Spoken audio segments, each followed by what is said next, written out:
Visual novels are here. They're dominant and a lot more popular than you probably realize. With visual novels ranking at the top of sales on the Nintendo Switch, PlayStation stores, and Steam, it's hard not to find one that caters to a more specific audience. We can look around at several translated titles and you'd be hard-pressed to find a genre that visual novels have yet to cover. If you're a fan of being called Oni-chan, or maybe you just enjoy a cute Imoto, little sister route, then you'll most likely want to check out Uchikano, Living with My Sister. Developed and published by Argonauts and brought west by Manga Gamer, this heartwarming short story is about our voiceless, faceless protagonist, Tachibanaki Keisuke, and his younger sister Riho.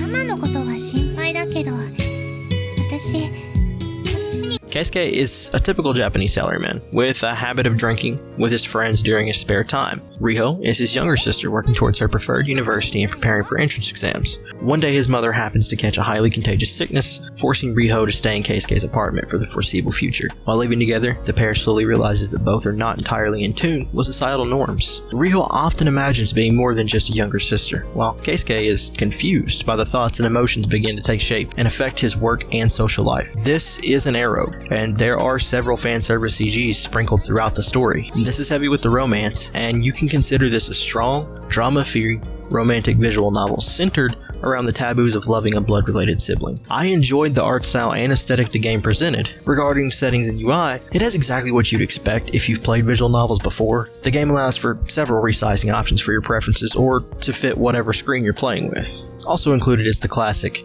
skip-only red text option, and a mute feature for voices in-game. The UI was exceptionally clean. It doesn't take up the screen, as it was part of the bottom portion of the text box. It includes the usual: save load, quick save, quick load, backlog, voice replay, skip, and auto modes. A nice feature integrated into the UI was the snapshot feature, which does exactly as you may imagine. It saves a screenshot of the game into a personal folder, wherever your photos are default to. Uchikano is a kinetic visual novel, which means the story has no relevant choices that change the outcome, and the ending is the same regardless. Something to note is that there aren't many characters in this game that have a face and voice, as the game is primarily based on Keisuke and Riho and their relationship. The sexual content in this game is relatively vanilla, and there isn't anything extreme that you should be looking for. I'm not typically a fan of the blood-related brother-sister romance. However, this game did that subject well. While it touches on the fact their relationship is outside of what society finds acceptable, I still found myself rooting for Riho and her feelings for the ever-tense Keisuke.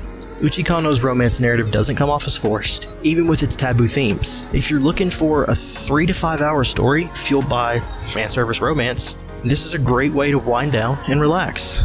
I found myself putting the game on auto and enjoying the fluff and sugary sweet moments. This game isn't revolutionary in terms of its genre, but it's still a fun and sweet ride nonetheless. Noisy Pixel is giving Uchikano, Living with My Sister, a 7.5 out of 10. If you like this video, please be sure to like, subscribe, and ring the bell for more.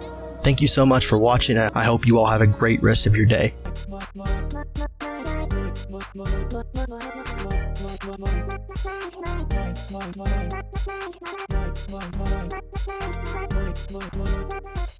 Noisy Pixel.